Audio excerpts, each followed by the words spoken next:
Welcome back to The Rosy Romantic. I'm Bree, and today we're going to be talking about people we meet on vacation. So if you're interested in that, stay tuned. Also, feel free to like, comment, and subscribe because we love talking all things romance here. So grab your drinks, grab your snacks, and let's chat. And just to let you know, there will be spoilers throughout this video. So let's jump right in. Where do I begin? Because this is our first rom-com of the year, the first of many people we meet on vacation with Emily Bader and Tom Blythe. Okay, Tom Blythe. Oh my goodness. Why is he so romantic? Like, why is he delivering lines like the romantic lead that he is? And Emily Bader was really great as Poppy. Okay, but we're gonna get right all into that, all right? So I'm gonna divide this into things that I liked, things I didn't like, and then the book things, because I read this about, I wanna say a week and a half ago. Within the span of 2 weeks. And I'm thinking there's a lot of different things and change-ups that they had from the book to the film adaptation. So we're all going to talk about that, okay? And if you haven't read the book and like to read the book, I will leave, the spoiler alert for that because, I don't want to spoil anything, even though we had the movie. But then also the book is a little bit different than the movie. Okay, so we're going to talk about first the things I liked. I'm calling this segment "We Have Arrived." Okay, we have arrived because romance is back. Rom-coms are seen now as much more elevated and fun, and people want to talk about them. Critics want to talk about them. When back in the day, okay, we're thinking about a couple of years ago, let's say 10 years ago, it wasn't that the case, all right? My sister and I and my mom were talking about this morning. We're like, what? Love Rosie. Okay, if you look back on that Rotten Tomatoes score, wasn't the greatest. And this was a French lovers. I love Love Rosie. I love Love Rosie. And I was like, why is there a low score for that? And then People Meet on Vacation has a much higher score. And it's because of what we're talking about now within, the rom-com-ness of it all, the comeback. It's almost like the comeback story, right? And so when we're talking about this, rom-coms are not just pushed to the side, they're now the center of the conversation. So, am I grateful for that? Absolutely. So, we're set the vibes, okay? You got the Josie Marin Tangerine Ness. That's all vacationing. That smells so good, okay? I got my tangerine tea, even though I probably should have some iced, but it's cold outside. I'm more vibes. Number one, the cinematography. Okay, the cinematography, I believe, was done by Rob Gibbons. This was really good because it made you think about like jet setting and wanting to be on vacation with Alex and Poppy everywhere they went. The vibrant colors that, were brought to screen instead of usually we've seen now a lot of grays and blues and it's kind of dark and dreary and we're tired of it, okay? And you can tell by my outfit, look. Okay, pop of color, Poppy, for the green. And then I have the turtleneck and kind of like neutral color for Alex. Okay, it's all important about what you're bringing to screen. And for Emily Henry's writing, it's just really in this, okay, pops of color, vacation, fun. And that's what she was writing this, that's what she wanted to do, to have people have this escape, right? And also these escape for her characters. So number one, they really did that well because it just felt like an escape. It felt fun and bright and bubbly and this like effervescent nature of these characters and when you want to talk about their love story, right? So on that front, amazing. Also, y'all, guess what we got back? Film scores. Thank goodness somebody was listening. Somebody was listening and they said we need film scores back. Because when you look at Love Rosie, When Harry Met Sally, While You Were Sleeping, we talked about this before previously on the channel. And if you haven't subscribed already, you want to, watch some of those, you can if you want to because we talk all things romance here. Anyway, oh my goodness. It just makes me feel happy that we're being listened to about that the things are important, that they're not just something frivolous and like put to the side, but yes, music has a very important part to play within the art of filmmaking, right? That sounds like it could be right, yeah. So I was like, oh my goodness, this isn't just like, oh, we're gonna have the most popular song and play it right now. Every song was intentional, and then it made more sense because you had the film score that went along with the characters, along with the story, and when you heard these popular songs, then it really stood out, right? So that's what I love, and I'm like, y'all, they're taking notes. I was so happy about that.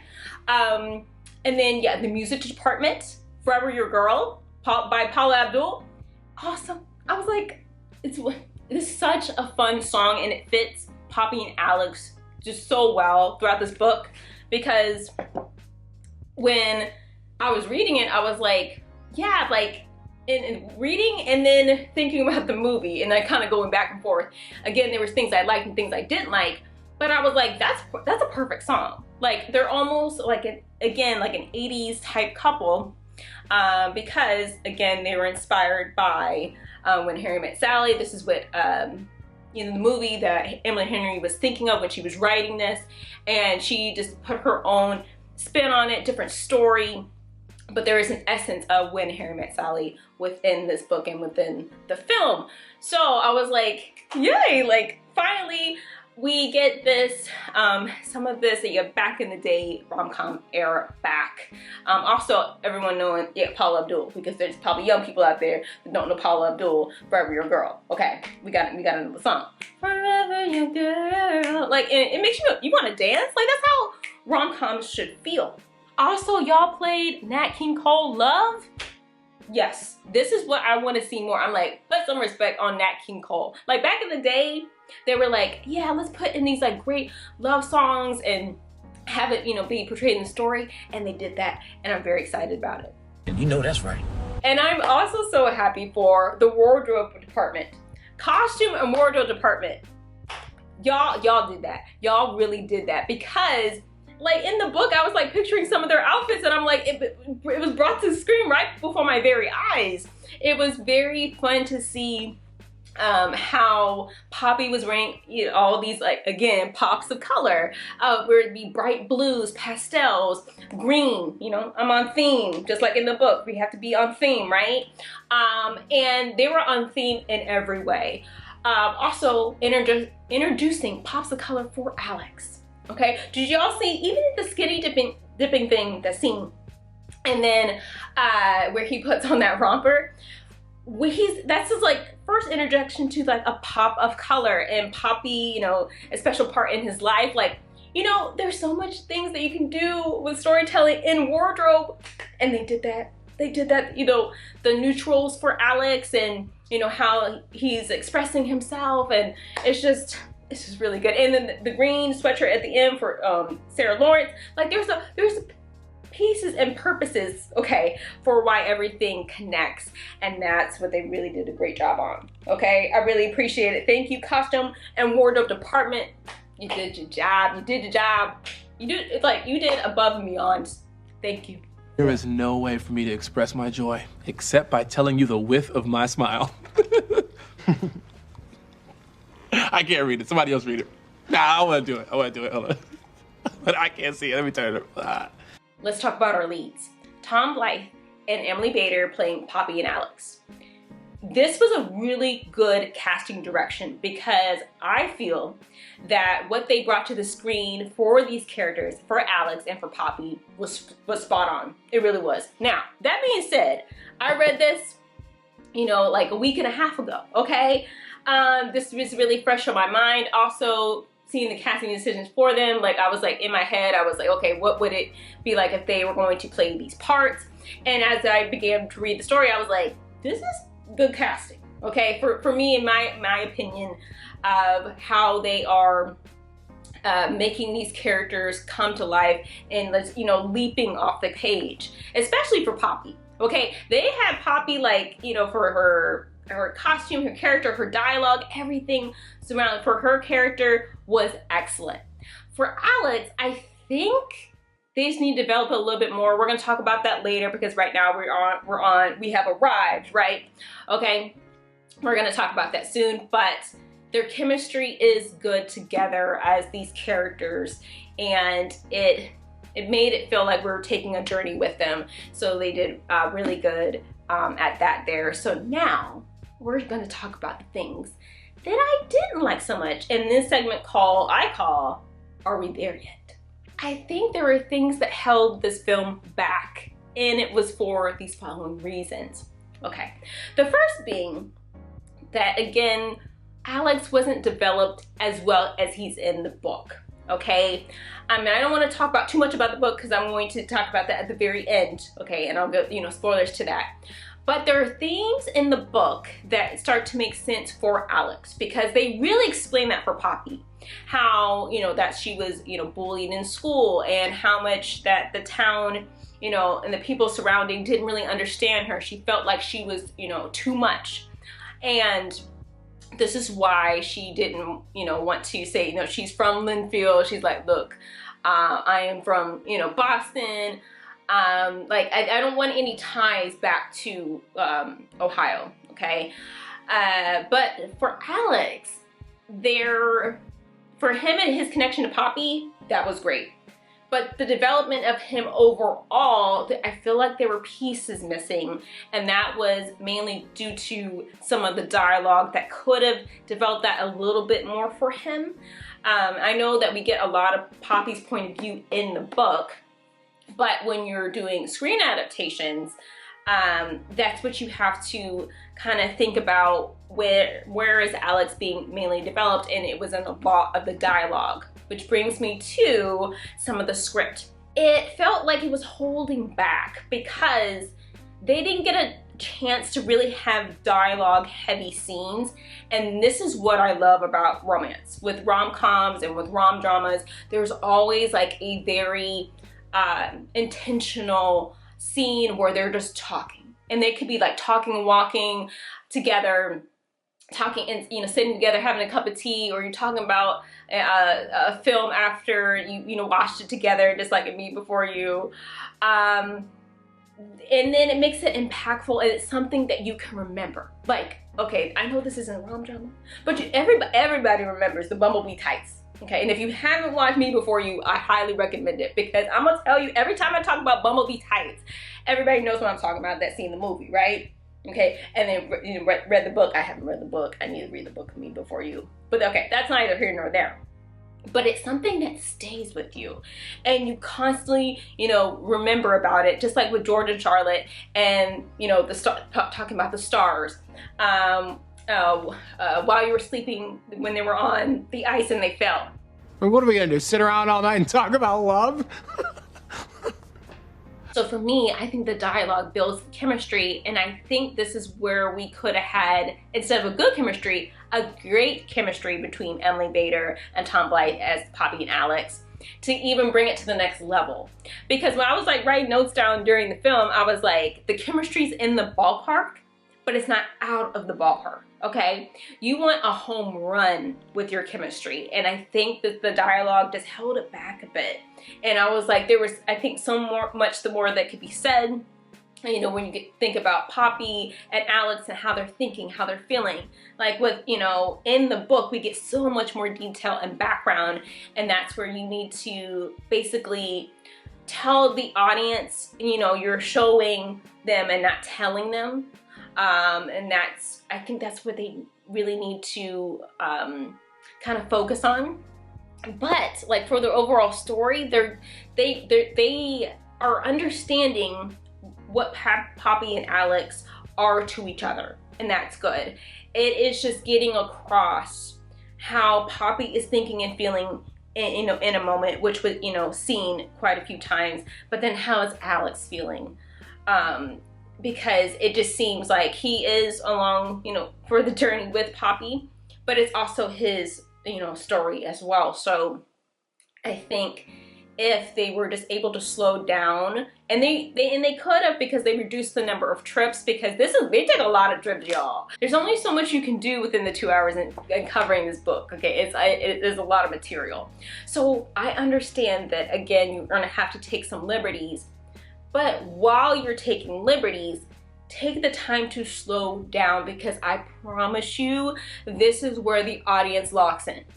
This is where you're just like, okay, the chemistry's building, the romantic tension's there, and then the magic, okay, of their relationship and their love this is where you see it. And then you're like, oh, they're meant to be. All things are possible. And I think when people are watching rom-coms, there's a special moment in the dialogue where you find a connection between the characters, and this is where it goes from a good to a great chemistry. So something that you always think about and you want to rewatch. Okay, that is the type of dialogue that we're looking for. So we're close, but we're not there yet. Now we're at our final destination in this video, which is that wasn't in the book. So if you haven't read the book and you would like to read it, okay, there's going to be spoilers. Okay, so just to let you know, I'm going to, put spoilers up, because if you want to read it, it is a fun read. Okay? Yes, that sounds correct. Okay. Why they got to do Chicago like that? Why they got to do Chicago like that? Okay, I just feel some type of way because when I was reading it, I was like, I have family in Chicago. I love Chicago. Hey, my family in Chicago. Hello, I love you. But I was like, I had a connection there, and then you lost me a little bit, but that's okay. I love Boston. I love for Boston. I just felt some type of way when y'all took Chicago away from me in the book. Okay? Please don't say that to me right now. I'm going through a thing right now, so please don't say that to me. I'm asking you, please don't call me. So originally they were supposed to go to college in Chicago, not in Boston. Okay?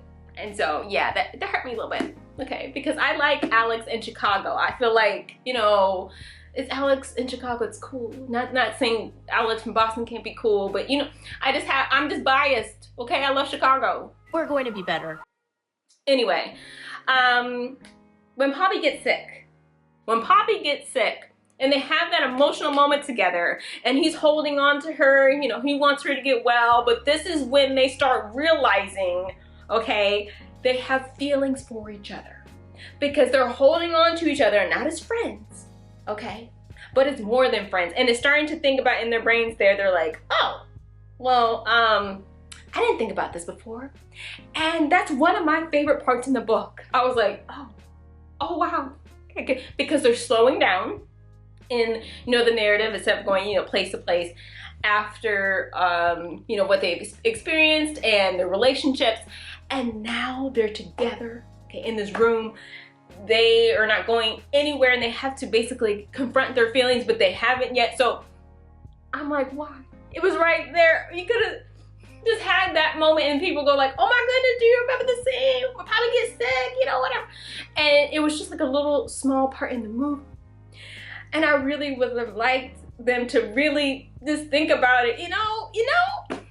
This is... I just feel some type of way. Okay, on my book girlies, are you hearing me? Are you hearing me? That's what I'm thinking. That's what I'm feeling. Also, let's talk about it. Oh, here it goes. So let's talk about it. Let's talk about Tuscany and Croatia, and basically they just have them, together in the storyline because, it saves time. I understand that, but the choices that were made, I was like, wait a minute. Okay, so they almost kissed in Tuscany in, the film. Okay, and they put that with the whole pregnancy thing, and I'm understanding that. I get that, and I like that scene because it's really, emotional and intense. But then Alex made me upset. Alex made me furious. Okay. You are really close with me. Okay, not with me. Okay. I did not say that. Oh, you did. I did not. You did? It is not. Okay, why am I putting myself in the narrative? I'm not in the narrative. It's funny because I'm not. Girl, wake up. You're putting Poppy here, okay, and you are feeling some type of way about her, and she's feeling some type of way about you. You all have this almost kiss, and then you're like, oh, when am I to you? Okay, all right, I understand. The feelings, everything was like, in the moment, right? But then you are also about to kiss Poppy. So don't think that you are not at fault, sir. Okay, you were both at fault. And like my sister was saying, y'all emotionally cheating. Okay? Everyone that y'all been with, y'all been emotionally cheating. Okay, so y'all are both at fault. Y'all are both at fault. Yup. Why he made me so upset is because he proposed to Sarah right after this. If I'm Sarah and I found out that you almost kissed your best friend, not a friend, your best friend, and then had the nerve to propose to me just so you can make a point. How could you do this to me? Why would you rewrite that? Because that didn't happen in the book. Oh no, oh no. Bryce, is it really that big of a deal? Yeah, actually it is, Mario. This makes Alex here seem like, oh, I don't want to be with you. If you were treating women as an afterthought, Alex, I got a problem. I got a problem with you. But then, you know, now he's with Poppy, and then he starts being all romantic, and I'm like, oh, do I forgive him? No, because I'm like, why are you treating us like this? So, I know it's a choice, and it was a choice. For me, it was the wrong choice. What are you doing? You didn't have to do that, okay? I know it creates the drama, but it could have been in a different way. Let's say that Alex was already engaged to Sarah when he came to Tuscany, and then he told her, okay? Then there was the almost kiss, and then you start thinking, oh, I was just caught up in the moment. But you don't do that out of spite, okay? That was very spiteful. I didn't like that. I really didn't like that. And that was the main thing of the film that I didn't like, okay? Because I know, yeah, there was all these decisions, and there's some things that are like, I'm like, oh, well, you know, they want to take liberties with things, and that's okay. But that was the one thing that I was like, what did you do? What did you do? What did you do? But other than that, I did enjoy the film. It was fun. It was lighthearted. I love seeing Tom Blythe on screen as a romantic lead. I mean, who doesn't? Emily Bader did a really good job playing Poppy.